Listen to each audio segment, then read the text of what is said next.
নমস্কার। ১৬ই আগস্ট মানে দিনটা তো সাধারণত আমাদের দেশে একটা অন্য আমেজে কাটে, তাই না? হ্যাঁ, স্বাধীনতা দিবসের পরের দিন একটা ছুটির মেজাজ থাকে আর কি। ঠিক। দুর্গাপুরের ছবিটা ছিল বেশ অন্যরকম।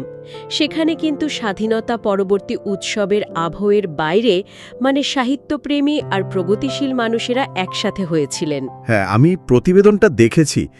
কবি সুকান্ত ভট্টাচার্যের ১০০তম জন্মদিন উপলক্ষে, তাই তো? একদম। আর আজ আমরা ঠিক সেই আবেগঘন পদযাত্রা আর সাংস্কৃতিক অনুষ্ঠানের একটু গভীরে যাব। এর খুঁটিনাটি আমরা পেয়েছি একটা বিস্তৃত প্রতিবেদন থেকে। আচ্ছা। আমাদের লক্ষ্য হলো মানে এই আয়োজনের পিছনের কারণটা ঠিক কি সেটা একটু বোঝা, আর আজকের সময়ে দাঁড়িয়ে কবি সুকান্তের প্রাসঙ্গিকতা সেটা একটু খুঁজে বের করা। ঠিক।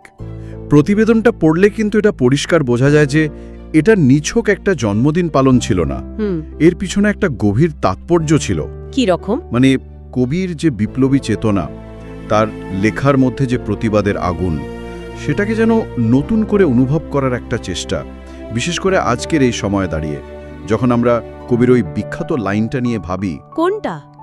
এ বিশ্বকে এ শিশুর বাসযোগ্য করে যাব আমি। হ্যাঁ হ্যাঁ, ঠিক ওইটাই। এই লাইনটার প্রাসঙ্গিকতা যেন মানে বেড়েই চলেছে দিন দিন। নিঃসন্দেহে। আচ্ছা, চলুন ঘটনাটা একটু বিস্তারিতভাবে দেখি। প্রতিবেদন অনুযায়ী এই যে পদযাত্রা, এর মূল আয়োজক করা ছিল? হ্যাঁ, ওখানে বলা আছে গণতান্ত্রিক লেখক শিল্পী সংঘ, মানে যারা শিল্প সাহিত্যের মাধ্যমে সামাজিক ন্যায়ের কথা বলেন। আচ্ছা। আর তাদের সঙ্গে ছিল কিশোর বাহিনী, দুর্গাপুর ইস্পাত শাখার।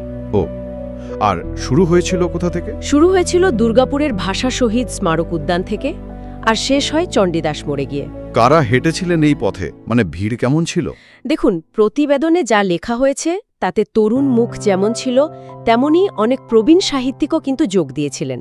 বেশ ইন্টারেস্টিং। হ্যাঁ, আর মিছিলের ছবিটা খুব সুন্দরভাবে বর্ণনা করা হয়েছে।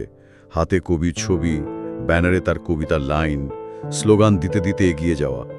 এটা আসলে শুধু একটা পথ হাঁটা ছিল না। মনে হচ্ছে যেন সুকান্তের যে স্বপ্নটা ছিল একটা শোষণহীন বৈষম্যহীন সমাজ, সেটাকেই পথে নামিয়ে আনা হয়েছিল। একদম একটা জীবন্ত প্রতিবাদের ভাষা বলতে পারেন।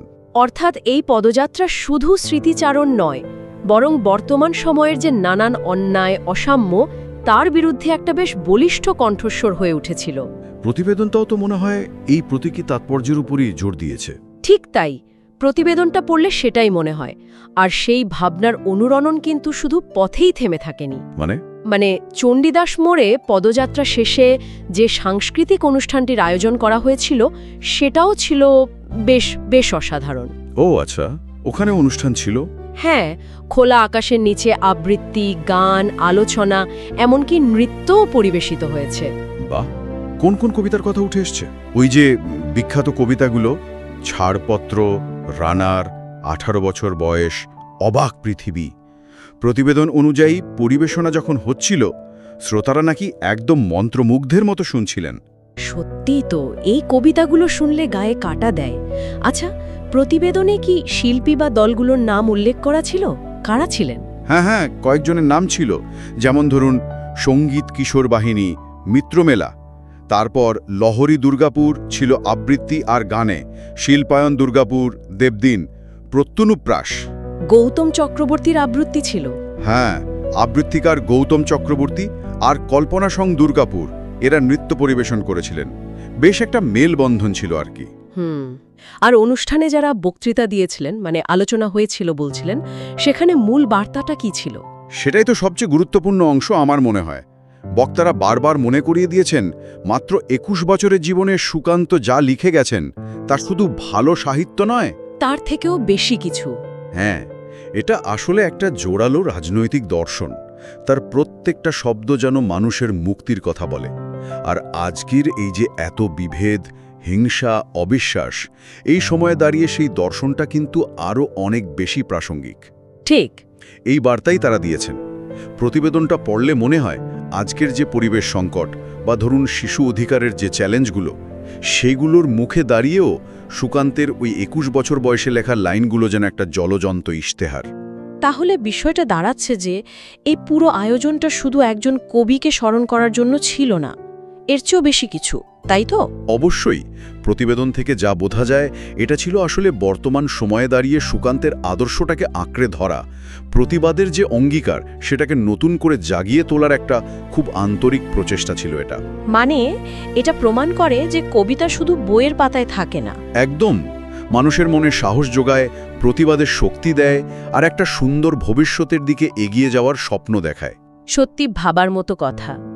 মাত্র ২১ বছরের জীবনে লেখা কবিতা যদি আজও শোষণ আর অসাম্যের বিরুদ্ধে লড়াইয়ের এত বড় একটা অনুপ্রেরণা হতে পারে, তাহলে একটা প্রশ্ন তো এসেই যায়, তাই না? কি প্রশ্ন? যে আজকের প্রজন্ম, যারা এক সম্পূর্ণ অন্য ধরনের অন্যায়, অন্য ধরনের চ্যালেঞ্জের মুখোমুখি হচ্ছে রোজ, তারা কি পারবে সুকান্তের ওই আগুন ঝরানো লেখা থেকে নিজেদের প্রতিবাদের ভাষাটা খুঁজে নিতে, নিজেদের সময়ের লড়াইটা লড়তে? হ্যাঁ, এই গভীর প্রশ্নটাই হয়তো এই আলোচনাটা আমাদের ভাবার জন্য রেখে গেল।